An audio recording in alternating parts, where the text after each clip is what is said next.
Hello everyone, welcome to success classes. I am Gaurav Soin और आप सभी के सामने आज एक इम्पॉर्टेंट वीडियो के साथ मैं हाजिर हूँ।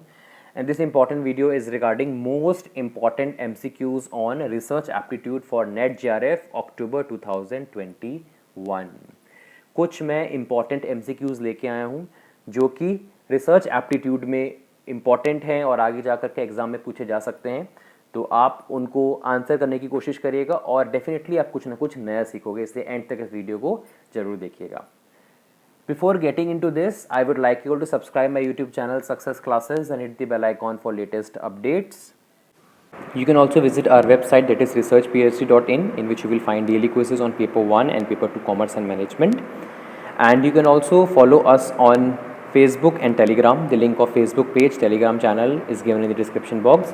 हमारे वेबसाइट में अभी मैं रिसेंटली जो भी स्टेट यूनिवर्सिटीज़ या सेंट्रल यूनिवर्सिटीज़ की पीएचडी एडमिशन नोटिफिकेशन आए हुए हैं या जो भी जॉब अपॉर्चुनिटीज़ आई हुई हैं प्राइवेट यूनिवर्सिटीज़ में या फिर गवर्नमेंट यूनिवर्सिटीज़ में, वो सारी की सारी मैं अपलोड कर रहा हूँ। तो आप विज़िट ज़रूर किया करिए हमारी वेबसाइट, काफ़ी कुछ फ्रूटफुल आपको मिलेगा आफ्टर रेफरिंग आवर वेबसाइट। और साथ ही साथ हमारे जो भी यूट्यूब वीडियो के लिंक्स होती हैं और जो भी हमारे क्विज़ेस की लिंक होती हैं वो सारी की सारी आपको हमारे फेसबुक पेज और टेलीग्राम चैनल पे मिल जाएंगी। तो आप दोनों को ज़रूर फॉलो कर लीजिए। दोनों का लिंक डिस्क्रिप्शन बॉक्स में दिया हुआ है और हमारी वेबसाइट का लिंक भी डिस्क्रिप्शन बॉक्स में दिया हुआ है।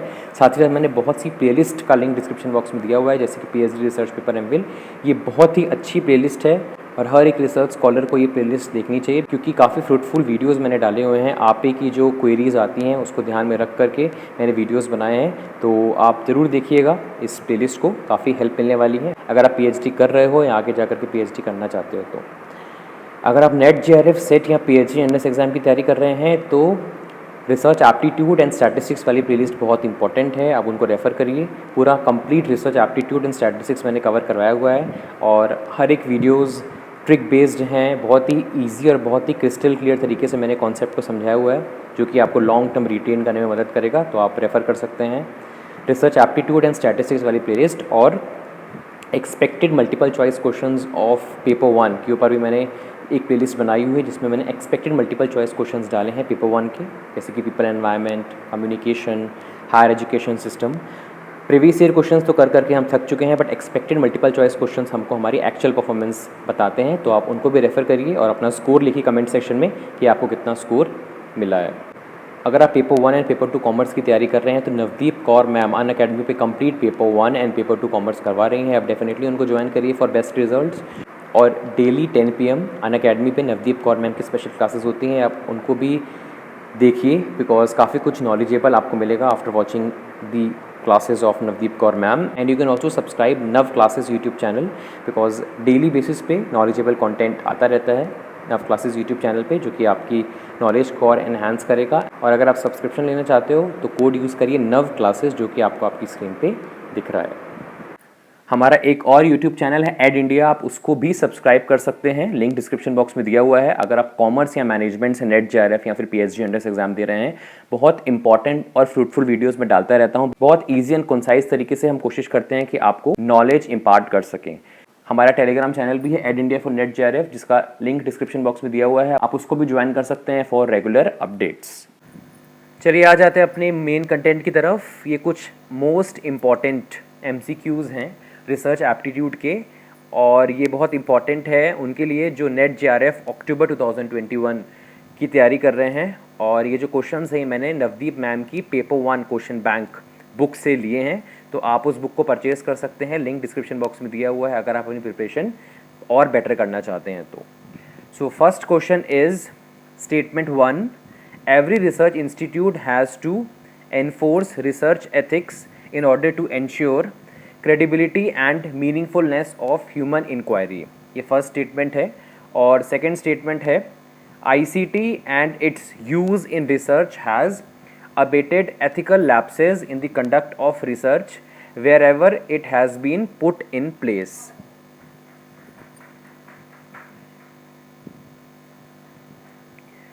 तो ये दो स्टेटमेंट्स हैं और आपको इसका करेक्ट आंसर बताना है। आई होप आप चैट सेक्शन में अपना आंसर बता रहे होंगे, कौन सा स्टेटमेंट सही है कौन सा गलत है, दोनों सही हैं दोनों गलत हैं, आपको ये फाइंड आउट करना है।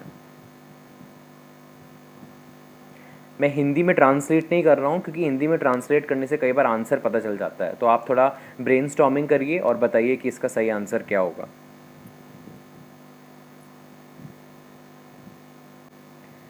सी इसका करेक्ट आंसर है। क्यों सी करेक्ट है?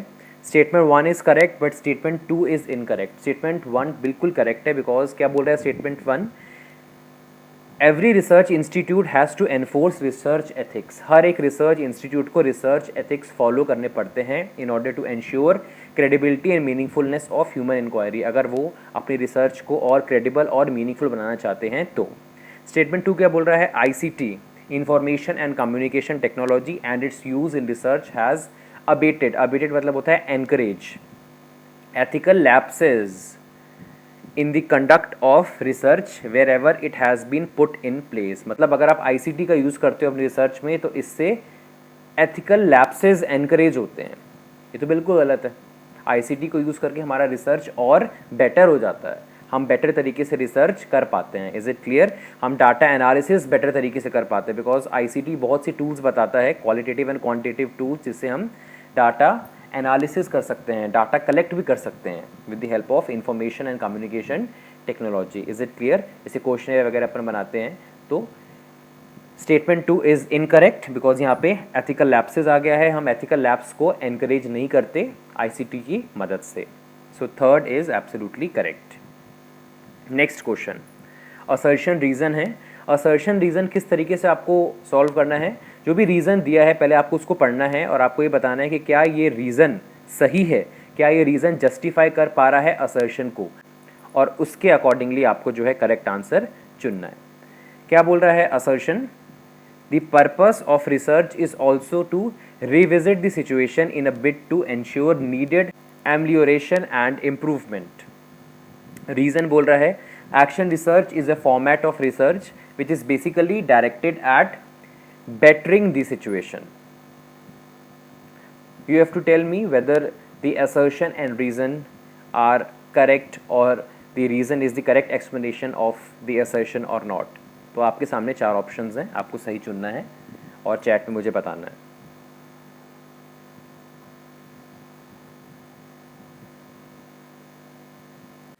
Option first is correct. क्यों फर्स्ट करेक्ट है? बिकॉज ये जो असर्शन है ये काफ़ी हद तक एक्शन रिसर्च की डेफिनेशन बता रहा है। The purpose of research is also to revisit the situation in a bit to ensure needed amelioration and improvement. Existing situation को इम्प्रूव करना, यही तो एक्शन रिसर्च होता है। और रीज़न क्या लिखा हुआ है? Action research is a format of research which is basically directed eight bettering the situation, चीज़ों को और बेटर करना। सिनोनिम्स यहाँ पे यूज़ हुए हैं, पर्यायवाची शब्द यूज़ हुए हैं और उससे जो है यहाँ पे आपको असर्शन और रीज़न बना के दिया हुआ है। Is it clear? तो bettering the situation, improving the situation, ये सब चीज़ें क्या हैं? ये सब एक्शन रिसर्च की डेफिनेशन में आता है। So both A and R are correct and R is the correct explanation of A. Next question की तरफ आ जाते हैं। In which of the following methods of research hypotheses are usually implied rather than being explicit? Descriptive survey method, experimental method, historical method या फिर ex post facto method?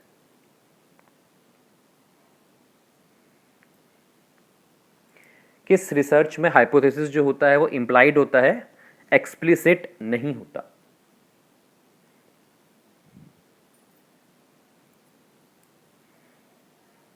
Correct answer is historical method.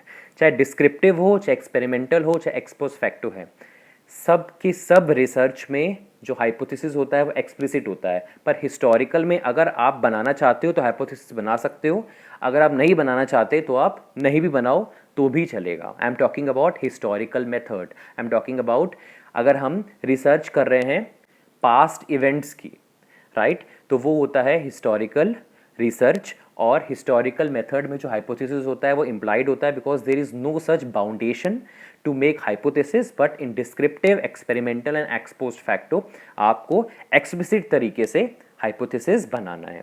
Descriptive में क्या होता है, what is और what was, इसके बारे में अपन स्टडी करते हैं और हम सर्वे मेथड, ऑब्जर्वेशन वगैरह यूज़ करते हैं डिस्क्रिप्टिव मेथड के अंदर। इसके बाद है एक्सपेरिमेंटल मेथड। एक्सपेरिमेंटल मेथड में हम मैनिपुलेट करते हैं इंडिपेंडेंट वेरिएबल को और फिर उसका इफेक्ट देखते हैं हम डिपेंडेंट वेरिएबल के ऊपर। एक्सपोस्ट फैक्टो में क्या होता है, एक्सपोस्ट फैक्टो जो है इसमें हम मैनिपुलेशन नहीं करते, बिकॉज एक्सपेरिमेंटल में 3 चीज़ें होती हैं, रैंडमनेस, कंट्रोल एंड मैनिपुलेशन, और एक्सपोस्ट फैक्टो में मैनिपुलेशन की कमी होती है। Is it clear? So C is the correct answer. Next question की तरफ आ जाते हैं। Identify the features of qualitative research from the following. A, researcher becomes immersed in the situation, present और past. B, researcher is detached from the study to avoid bias. C, it develops context-bound generalizations. D, it is based on logical positivist philosophy. E, it uses an emergent research design. Choose the correct answer from the following options given below. आपको बताना है इनमें से कौन सा feature है qualitative research का। Elimination method से हो जाएगा ये आपका, और करेक्ट आंसर आ जाएगा आपके सामने अगर आप एलिमिनेशन मेथड यूज़ करते हैं तो।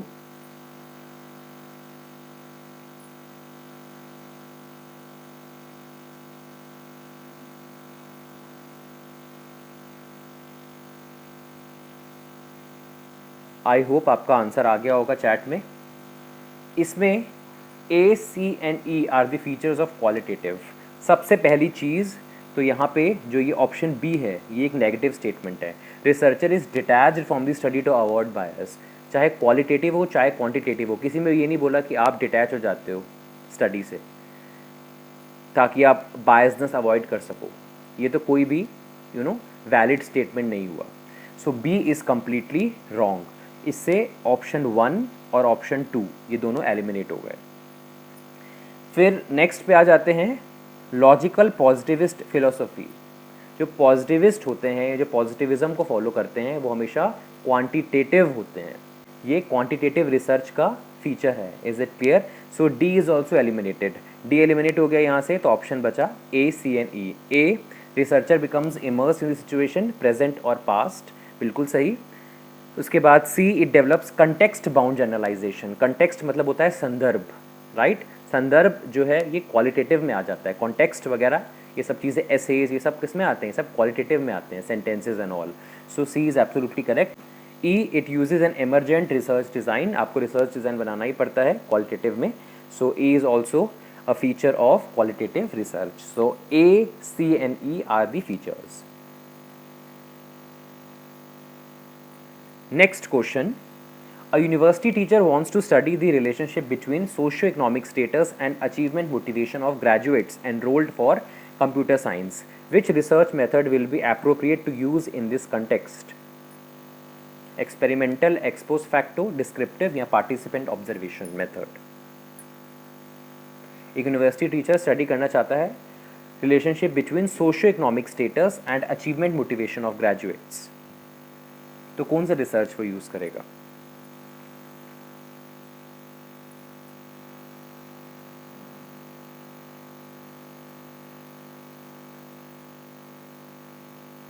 Ex post facto. क्यों? बिकॉज एक्सपोस्ट फैक्टो में मैनिपुलेशन की कमी होती है, और क्योंकि उसको मोटिवेशन मिला और उस मोटिवेशन की वजह से उसने कुछ अचीव किया। अब पास में जाके तो आप उसको मैनिपुलेट नहीं कर सकते ना। क्या पास में जाके आप उस मोटिवेशन को मैनिपुलेट कर सकते हो? कोई भी वेरिएबल मैनिपुलेट नहीं कर पाओगे आप, ठीक है? और हम एक्सपोस्ट फैक्टो में पढ़ते हैं कि यहाँ पे मैनिपुलेशन की कमी होती है। Is it clear? इसीलिए यहाँ पे हम एक्सपोस्ट फैक्टो लगाएंगे। कुछ चीज़ें आपको बहुत सोचनी पड़ेंगी और फिर उसका आंसर देना। जैसे कि मैंने आपको बताया अचीवमेंट मोटिवेशन ऑफ ग्रेजुएट्स, उन्होंने कुछ ना कुछ अचीव किया है, वो मोटिवेटेड रहे, उनको कुछ मोटिवेशन मिला जिसकी वजह से उन्होंने कुछ अचीव किया।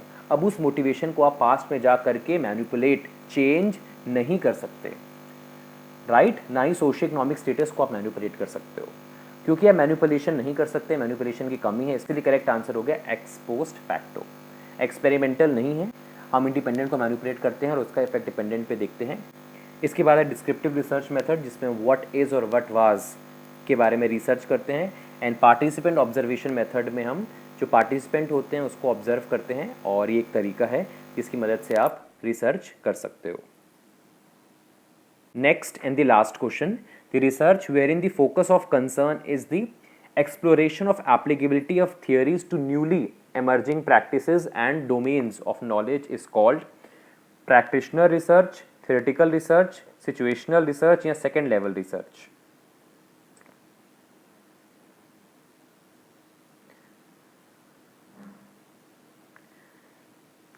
यहाँ पे बोला गया है कि आपने कोई थ्योरी जनरेट की है, उसको आप एमर्जिंग प्रैक्टिसेस में अप्लाई कर रहे हो, right, new domains of knowledge में अप्लाई कर रहे हो उस थ्योरी को, तो उस रिसर्च का नाम क्या है।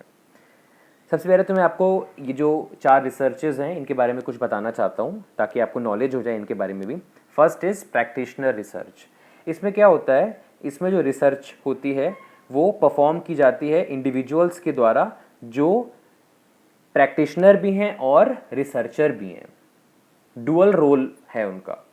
जैसे कि सपोज़ मैं एक टीचर हूँ, राइट, और मैं टीचिंग भी कर रहा हूँ और टीचिंग मेथोडोलॉजीज़ के ऊपर मैं रिसर्च भी कर रहा हूँ, तो ये मेरा डुअल रोल हो गया। तो जो रिसर्च मैं कर रहा हूँ, क्योंकि मुझे ऐसा लग रहा है कि अगर मैं उसको प्रैक्टिस करूँगा तो मुझे ज़्यादा अच्छी तरीके से पता चलेगा, ज़्यादा अच्छी तरीके से मैं रिसर्च कर सकता हूँ, तो ये हो गया practitioner research. Next is theoretical research. Theoretical research में हमारी जो रिसर्च होती है वो अजम्पशंस, बिलीव्स, ओपिनियन के ऊपर बेस्ड होती है, राइट, थियोरीज के ऊपर हमारी रिसर्च बेस्ड होती है। जैसे कि ओपिनियंस हो गए, कुछ अजम्पशंस बने हुए हैं, कुछ बिलीव्स हैं, राइट, तो वो थ्योरेटिकल रिसर्च हो गई।